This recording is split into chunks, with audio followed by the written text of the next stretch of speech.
वट सावित्री व्रत कथा। ज्येष्ठ महीने की अमावस्या पर वट सावित्री व्रत किया जाता है। ये इस बार 19 मई को रहेगा। नारद पुराण में इसे ब्रह्म सावित्री व्रत भी कहा जाता है। इस दिन सुहागिन महिलाएं पति की लंबी उम्र की कामना के साथ बिना कुछ खाए निर्जल व्रत करती हैं।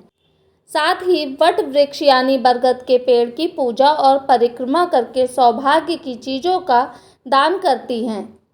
वट सावित्री व्रत आज से और पूजा 19 को है। सतयुग में सावित्री ने पति के लिए रखा था। 3 दिनों तक व्रत तब से है।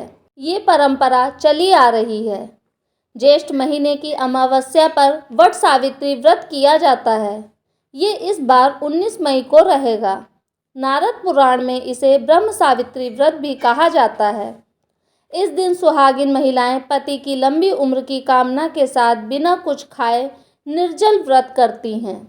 साथ ही वट वृक्ष यानी बरगद के पेड़ की पूजा और परिक्रमा करके सौभाग्य की चीज़ों का दान करती हैं।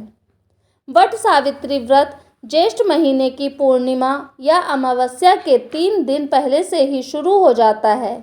ये व्रत त्रयोदशी तिथि यानी किसी भी पक्ष के 13वें दिन से शुरू होता है। ऐसा इसलिए किया जाता है क्योंकि सावित्री ने भी अपने पति के जीवन के लिए लगातार 3 दिनों तक व्रत रखा था। पौराणिक कथाओं के मुताबिक माना जाता है कि वट वृक्ष के मूल यानी जड़ों में भगवान शिव, मध्य में भगवान विष्णु और अग्रभाग में ब्रह्मा जी रहते हैं। इसीलिए वट वृक्ष यानी बरगद को देव वृक्ष भी कहा जाता है। इनके साथ देवी सावित्री का वास भी इसी पेड़ में माना जाता है।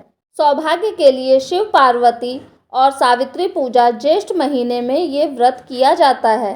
इस व्रत के 1 दिन पहले महिलाएं मेहंदी लगाती हैं और 16 श्रृंगार की तैयारियां करती हैं। ऐसा करने के पीछे वैवाहिक जीवन में सौभाग्य और पति की लंबी उम्र पाने की कामना होती है। व्रत वाले दिन महिलाएं सूर्योदय से पहले उठकर घर की सफाई करके नहाती हैं। इसके बाद पूजा की तैयारियों के साथ नैवेद्य बनाती हैं। फिर बरगद के पेड़ के नीचे भगवान शिव, पार्वती और गणेश की पूजा करती हैं। इसके बाद उस पेड़ को पानी से सींचती हैं। फिर पेड़ पर सूती धागा लपेटती हैं। श्रद्धानुसार कुछ महिलाएं 11 या 21 बार पेड़ की परिक्रमा के साथ धागा लपेटती हैं। कुछ महिलाएं 108 परिक्रमा भी करती हैं। इस व्रत की कथा के अनुसार सावित्री के पति अल्पायु थे। उसी समय देव ऋषि नारद आए और सावित्री से कहने लगे कि तुम्हारा पति अल्पायु है, आप कोई दूसरा वर मांग लें। पर सावित्री ने कहा, मैं एक हिंदू नारी हूँ, पति को एक ही बार चुनती हूँ। इसी समय सत्यवान के सिर में अत्यधिक पीड़ा होने लगी। सावित्री ने वट वृक्ष नीचे अपने गोद में पति के सिर को रख उसे लिटा दिया। उसी समय सावित्री ने देखा अनेक यमदूतों के साथ यमराज आ पहुँचे हैं। सत्यवान के जीव को दक्षिण दिशा की ओर लेकर जा रहे हैं। यह देख सावित्री भी यमराज के पीछे पीछे चल देती है। उन्हें आता देख यमराज ने कहा कि हे पतिव्रता नारी, पृथ्वी तक ही पत्नी अपने पति का साथ देती है, अब तुम वापस लौट जाओ। उनकी इस बात पर सावित्री ने कहा, जहाँ मेरे पति रहेंगे मुझे उनके साथ रहना है, यही मेरा पत्नी धर्म है। सावित्री के मुख से यह उत्तर सुनकर यमराज बड़े प्रसन्न हुए। उन्होंने सावित्री को वर मांगने को कहा और बोले, मैं तुम्हें 3 वर देता हूँ, बोलो तुम कौन कौन से 3 वर लोगी। तब सावित्री ने सास ससुर के लिए नेत्र ज्योति मांगी, ससुर का खोया हुआ राज्य वापस मांगा एवं अपने पति सत्यवान के 100 पुत्रों की माँ बनने का वर मांगा।